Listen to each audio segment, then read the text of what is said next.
Sallallahu ala Muhammad, sallallahu alaihi wasallam, sallallahu ala Muhammad, sallallahu alaihi wasallam. Assalamualaikum sahabat beriman. Kali ini Tinta Ahlul Bait akan menceritakan tentang kisah sahabat Nabi Abu Dujanah radhiyallahu anhu dari kabilah Hajraj. Abu Dujanah radhiyallahu anhu adalah sahabat Rasulullah yang gagah berani di medan laga.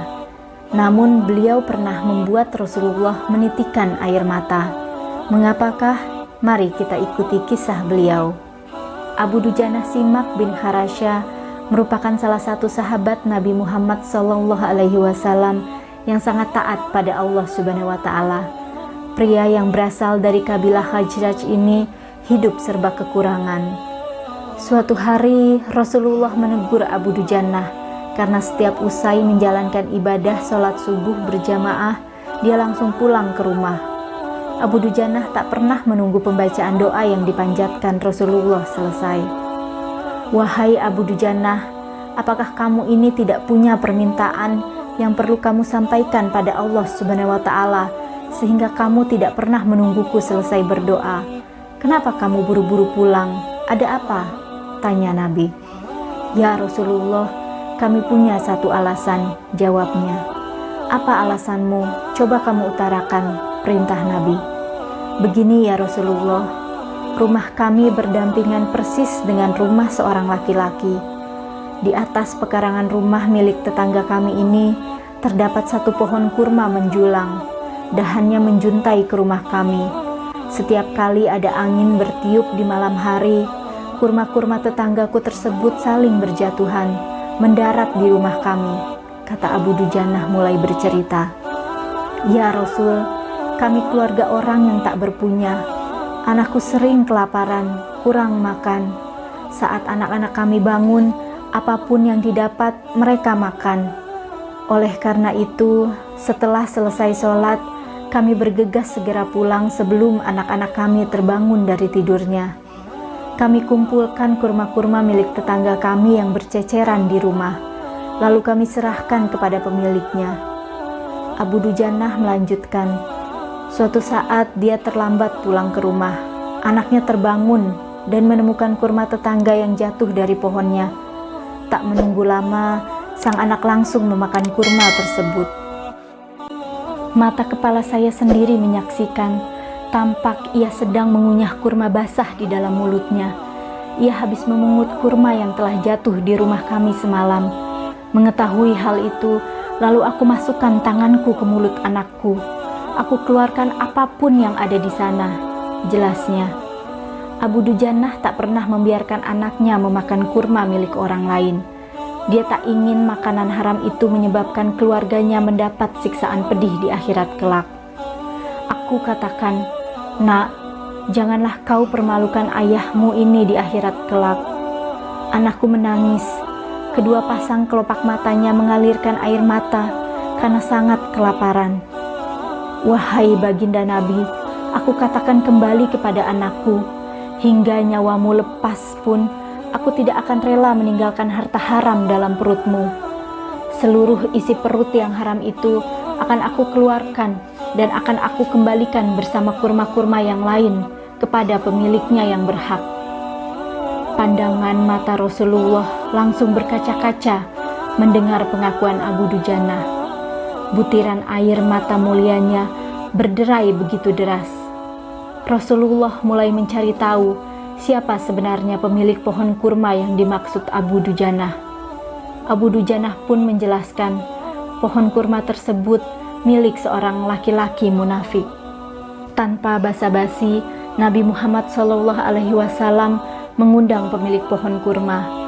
Rasulullah menawar pohon kurma dengan harga yang sangat tinggi. Bisakah tidak, jika aku minta kamu menjual pohon kurma yang kamu miliki itu, aku akan membelinya dengan 10 kali lipat dari pohon kurma itu sendiri. Pohonnya terbuat dari batu zamrud berwarna biru, disirami dengan emas merah, tangkainya dari mutiara putih. Di situ tersedia bidadari yang cantik jelita sesuai dengan hitungan buah kurma yang ada, kata Rasulullah. Pria munafik itu lantas menjawab dengan tegas, "Saya tak pernah berdagang dengan memakai sistem jatuh tempo. Saya tidak mau menjual apapun kecuali dengan uang kontan dan tidak pakai janji kapan-kapan." Tiba-tiba Abu Bakar Asy-Siddiq datang. Ia menegaskan langsung melunasi pembayaran pohon kurma tersebut. "Baiklah, aku beli dengan 10 kali lipat dari tumbuhan kurma milik Pak Fulan yang varietasnya tidak ada di kota ini," ujar Abu Bakar. Pria munafik terlihat sangat kegirangan. Dia akhirnya menyerahkan pohon kurma secara simbolis kepada Abu Bakar. Selanjutnya, Abu Bakar menyerahkan pohon kurma kepada Abu Dujannah. Rasulullah kemudian bersabda, "Wahai Abu Bakar, aku yang menanggung gantinya untukmu." Mendengar sabda Nabi ini, Abu Bakar bergembira bukan main. Begitu pula Abu Dujannah. Sedangkan si munafik berlalu, dia berjalan mendatangi istrinya, lalu menyampaikan kisah yang baru saja terjadi. "Aku telah mendapat untung banyak hari ini. Aku dapat 10 pohon kurma yang lebih bagus. Padahal kurma yang aku jual itu masih tetap berada di pekarangan rumahku. Aku tetap yang akan memakannya lebih dahulu, dan buah-buahnya pun tidak akan pernah aku berikan kepada tetangga kita itu sedikit pun," ucapnya. Malamnya, si munafik tertidur pulas. Keesokan harinya, dia bangun dan melihat pohon kurma sudah berpindah posisi. Kini berdiri di atas tanah milik Abu Dujannah. Seolah-olah tak pernah sekalipun tampak pohon tersebut tumbuh di atas tanah si munafik. Tempat asal pohon itu tumbuh rata dengan tanah. Dia keheranan tiada tara. Demikianlah mukjizat Rasulullah yang diberikan kepada sahabatnya Abu Dujannah yang berhati lurus. Abu Dujannah wafat pada tahun 632. Beliau syahid dalam perang Yamamah ketika memerangi nabi palsu Musailamah Al-Kadzab. Demikianlah keteladanan Rasulullah sebagai pemimpin yang memperhatikan anak buah serta memberi solusi permasalahan mereka. Demikianlah kisah Abu Dujannah radhiyallahu anhu. Beliau adalah keteladanan bagi sifat jujur bersih seorang kepala keluarga yang mempertahankan kehalalan setiap makanan bagi keluarganya. Semoga bisa menjadi pengingat bagi kita dalam mengarungi kehidupan. Sampai bertemu lagi di kisah-kisah inspiratif lainnya, tetap di channel Tinta Ahlul Bait. Wassalamualaikum warahmatullahi wabarakatuh.